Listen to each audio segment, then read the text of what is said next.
సుచిత్ర గారు ఈ రోజున పెనమలూరు ఏదైతే అనేక అనుమానాలు వీటన్నిటి మధ్య మొత్తం మీద బోడే ప్రసాద్ గారికి సీట్ కన్ఫర్మ్ అవ్వడం కానివ్వండి, లేదా ఎక్కడి నుంచో అక్కడ పెడన్ నుంచి వచ్చినటువంటి జోగి రమేష్ గారు ఆయన ఇక్కడ ఈయనకి సీట్ ఇస్తే స్వీట్లు పంచుకున్న నేపథ్యం కానీ ఇవన్నీ చూస్తుంటే అంటే ఎలా ఆలోచించాలంటారు? ఈరోజు పెనమలూరు నియోజకవర్గంలో డే 1 నుంచి కూడా ఆయన జనాల్లోనే ఉన్నారు. ఓడిపోయినా కూడా వాళ్ళకి సంబంధించిన సమస్యల కోసం ఆయన ఎన్నో ఉద్యమాలు కూడా చేసిన పరిస్థితి. ఎలా చూడాలి ఈ పెనమలూరు కాన్స్టిట్యున్సీ?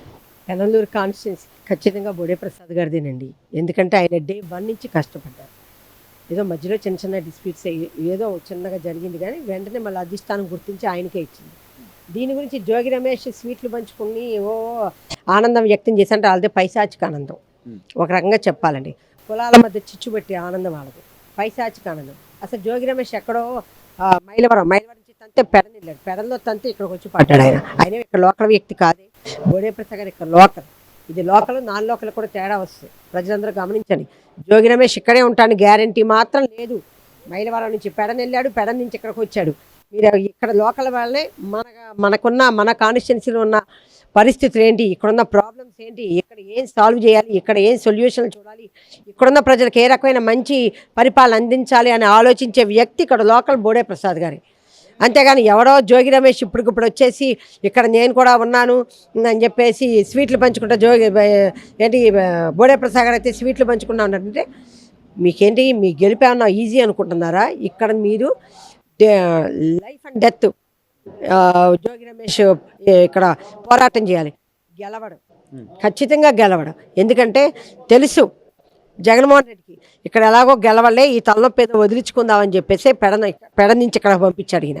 ఎందుకంటే ఈయన ఎక్కడ చూసా కూడా ఏదో గొడవలు సృష్టించే వ్యక్తి కాబట్టి ఎలాగో గెలవని ప్లేస్ ఇవ్వాలని చెప్పేసి ఈ పెనందూరు కాన్స్టిట్యున్సీలో పడేశాడు. జోగి రమేష్ గారు మాత్రమే కాదు మేడం, ఈ రోజున అంటే ఎక్కడ వైసీపీ నాయకులు ఉన్నా కూడా ఈ డ్రగ్స్ పట్టుబడ్డ డ్రగ్స్ కుంభకోణం నేపథ్యంలో ప్రతి ఒక్కరూ కూడా అసలు మనం గెలవగలుగుతామా, రేపు పొద్దున వెళ్ళి ఓట్లాడగలుగుతామా అనే పరిస్థితిలో ఉన్నారు. మళ్ళీ దీన్ని అడిదిప్పి ఏదో భారతీయ జనతా పార్టీకి సంబంధించినటువంటి పురంధరేశ్వరి గారికి ప్రయత్నాలు కూడా జరుగుతున్నాయి. మొత్తం మీద విశాఖలో పట్టుబడ్డ వేల కోట్ల రూపాయలకు సంబంధించిన ఈ గంజాయిని ఎలా చూడాలి మేడం? విశాఖపట్నంలో దొరికిన 50,000 కోట్ల విలువైన గంజాయి, డ్రగ్స్, ఇవన్నీ అనమాట. ఇవన్నీ కూడా మొత్తం జగన్మోహన్ రెడ్డి గారి కనుసన్నలో జరుగుతున్నాయి. అక్కడ సంజయ్ ఆక్వా మెరైన్ కంపెనీ వాళ్ళ ఎండి కోనం రామచంద్రరావు ఎవరో ఉన్నారు, అతను కోనం సాంబశివరావు, అతను విజయసాయి రెడ్డికి చాలా సన్నిహిత మిత్రుడంట. అంతేకాదు బ్రెజిల్ దేశాధ్యక్షుడు ఎన్నికైతే విజయసాయి రెడ్డి ట్వీట్ చేశాడు బ్రహ్మాండంగా, ఆయనకి కంగ్రాచులేషన్స్ చెప్తా.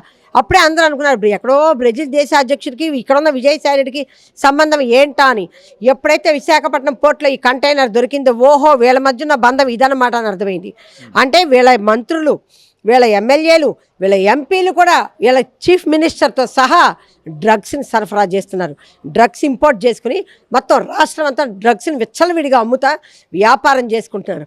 ఒక రకంగా చెప్పాలి, యువతని సర్వనాశనం చేసి పెడుతుంది ఈ ప్రభుత్వం. యువతని సర్వనాశనం చేస్తాం. మీకు అందరికీ తెలుసు, ఇప్పటికి ప్రతి స్కూల్లో, ప్రతి కాలేజీలో చూడండి, ఆఖరికి మన విజయవాడ చుట్టుపక్కల ఫుడ్ బ్రిడ్జ్ల మీద కూడా రాత్రిపూట యువత మత్తుమందుకు బానిసలు అయిపోతున్నారు. స్కూల్స్లో అమ్ముతున్నారు, కాలేజీల్లో అమ్ముతున్నారు. ఒకప్పుడు ఏపీ రాష్ట్రాన్ని యువతకు ఉద్యోగావకాశాలు, పెట్టుబడులు, పెద్ద పెద్ద కంపెనీలు అన్నీ తీసుకొచ్చి చంద్రబాబు నాయుడు గారు ప్రతి ఒక్కళ్ళు కూడా డిగ్రీ చదివిన ప్రతి ఒక్క యువకుడు 50,000 60,000 రూపాయల శాలరీ సంపాదించేటట్టుగా వైట్ కాలర్ జాబ్స్లో పిల్లల్ని కూర్చోబెట్టారు ఆయన. కానీ ఈ ప్రభుత్వం వచ్చినాక ప్రతి పిల్లలందరినీ కూడా యువతని డ్రగ్స్కి బానిసలు చేసేస్తుంది. ఎందుకంటే జాబ్ క్యాలెండర్ లేదు, ఉద్యోగ అవకాశాలు లేవు, పెట్టుబడులు రావట్లా, పెద్ద పెద్ద కంపెనీలు లేవు, ఫ్యాక్టరీస్ లేవు, ఎక్కడా ఉద్యోగాలు లేవు. అంటే పిల్లలు మరి ఒక డిగ్రీ చదివిన పిల్లలకి ఆటోమేటిక్గా ఫ్రస్ట్రేషన్ వచ్చేస్తాయి. ఉద్యోగాలు లేవే, మేమేం సంపాదించలేకపోతామే, ప్రతి రూపాయి తల్లిదండ్రుల మీద ఆధారపడాల్సి వస్తుంది అని ఒక ఫ్రస్ట్రేషన్లో ఉంటారు. అలా పిల్లలు ఫ్రస్ట్రేషన్లో ఉన్న యువత తిరగబడకుండా ఉండటం కోసం వీళ్ళకి క్యాసినోలు అలవాటు చేస్తున్నారు. గుడివాళ్ళలో క్యాసినో పెట్టి క్యాసినో అలవాటు చేస్తున్నారు. అలాగే డ్రగ్స్ అలవాటు చేస్తున్నారు. వీళ్ళందరినీ మత్తు మందులకు బానిసలు చేసి వీళ్ళని నిర్వీర్యం చేసేసి వాళ్ళకి ఆ మత్తులో పడి ఉండటంగా అలవాటు చేసేస్తారన్నమాట. ఎందుకంటే తిరగబడకుండా ఉండటం కోసం. ఇదంతా జగన్మోహన్ రెడ్డి గారు చేసే కుట్ర. ఎందుకంటే రేపు ఈ యువతందరూ మత్తు మనుషులు బానిసలు అయిపోయి ఆఖరికి వాళ్ళు ఏం చేస్తారో వాళ్ళకే తెలియకుండా విపరీతమైన దారుణాలు చేస్తున్నారు. ఎంతోమందిని చంపేస్తున్నారు, ఆడవాళ్ళని చంపేస్తున్నారు, ఆడపిల్లల్ని చంపేస్తున్నారు. ఇలా యువతను ఆంధ్రప్రదేశ్ రాష్ట్ర యువతను నిర్వీర్యం చేసేసారు. అంతేకాదు ఈరోజు దేశంలో మనం ఎక్కడైనా చూడండి, మహారాష్ట్ర చూడండి, గుజరాత్ పోర్టు చూడండి, తెలంగాణలో చూడండి, ఎక్కడ చూసినా డ్రగ్స్ మూలాలు మాత్రం ఆంధ్రప్రదేశ్ రాష్ట్రంలోనే ఉన్నాయి. మన మధ్య విజయవాడ ఆశీస్ ట్రేడర్స్తో 21,000 కోట్ల రూపాయల డ్రగ్స్ దొరికినాయి. ఆ గుజరాత్ పోర్ట్లో దొరికినాయి. ఎన్నో వేల కోట్ల రూపాయలు డ్రగ్స్ దొరికినాయి. అలాగే తెలంగాణలో పోలీసులు, మన పోలీసు అమ్ముతా అక్కడ పోలీసులు దొరికిపోయారు. అంటే పోలీసు వ్యవస్థను కూడా డ్రగ్స్ నిర్వీర్యం చేసి పోలీసు వ్యవస్థ ద్వారా కూడా డ్రగ్స్ని అమ్మిస్తుందంటే ఈ ప్రభుత్వం ఎంత దరిద్ర ప్రభుత్వం ఆలోచించాలి. ఒకప్పుడు స్వర్ణాంధ్రప్రదేశ్, ఇది హరితాంధ్రప్రదేశ్, స్వర్ణాంధ్రప్రదేశ్, బంగారం లాంటి ఆంధ్రప్రదేశ్ని ఈరోజు యువతకి బంగారం లాంటి ఆంధ్రప్రదేశ్ని ఈరోజు యువతను డ్రగ్స్కి బానిసను చేసి డ్రగ్ ఆంధ్రప్రదేశ్గా చేసిన ఘనత ఈ జగన్మోహన్ రెడ్డి దరిద్ర ప్రభుత్వాలు. చివరిగా మేడం, ఈ రోజున అంటే కార్యకర్తలు ఎవరైతే అపోజిషన్లో ఉన్న తెలుగుదేశం పార్టీ కార్యకర్తల మీద దాడులు, హత్యలు ఇవి ఒక ఎత్తు అయితే ఈరోజు సామాన్య ప్రజల మీద కూడా తాజాగా చూస్తే ఒక గుళ్ళో, సాక్షాత్తు కాకినాడ శివాలయం గుళ్ళో పూజారి గారిని శివుడి ఎదురుగా అంటే భగవంతుడి సన్నిధిలోనే చేయి చేసుకోవడం కానీ, ఆయన కాలుతో తనడం కానీ, గతంలో కూడా పంచారామ క్షేత్రాలకు సంబంధించిన ఒక భీమవరం దేవాలయంలో ఒక పూజారి గారి మీద దాడిని చేయడం, అంటే ఇక వీళ్ళ దాడులకి లేదా లేకపోతే వీళ్ళ దౌర్జన్యాలకి ఇక పరాకాష్ట ఉండదంటారా? అంటే దానికి ఒక అంతం ఉండదంటారా? ఈ ప్రభుత్వం పడిపోయే వరకు దానికి అంతం లేదండి. ఎందుకంటే వైకాపాలో ఒక చిన్న కార్యకర్త కూడా రౌడీలాగా ఫీల్ అయిపోతాడు, ఒక పెద్ద నాయకులాగా ఫీల్ అయిపోతాడు. ప్రతి ఒక్కడు కూడా పెద్ద నాయకుడు అయిపోతాడు. ఈ కార్యకర్తల దౌర్జన్యాలు, వాలంటీర్ల దౌర్జన్యాలు ఎన్నో చూస్తున్నాం మనం.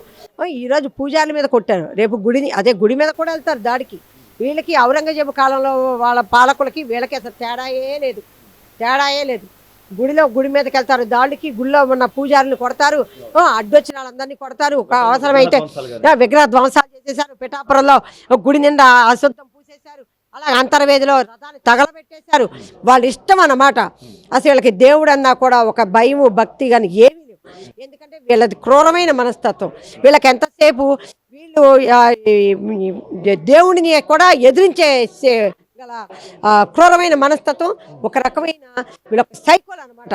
అక్కడ కార్యకర్త కూడా సైకోనే ఈ ప్రభుత్వంలో. ప్రతి ఒక్క కార్యకర్త ప్రతి ఒక్కరిని కాళ్ళతో తన్నటం. అంతేకాదు మనం చూసాం మన మధ్య తహసీల్దార్ కూడా కార్యకర్త వెళ్ళి చెంపల మీద పెట్టి కొట్టాడు ఆఫీసర్, గవర్నమెంట్ ఆఫీసర్ని కూడా.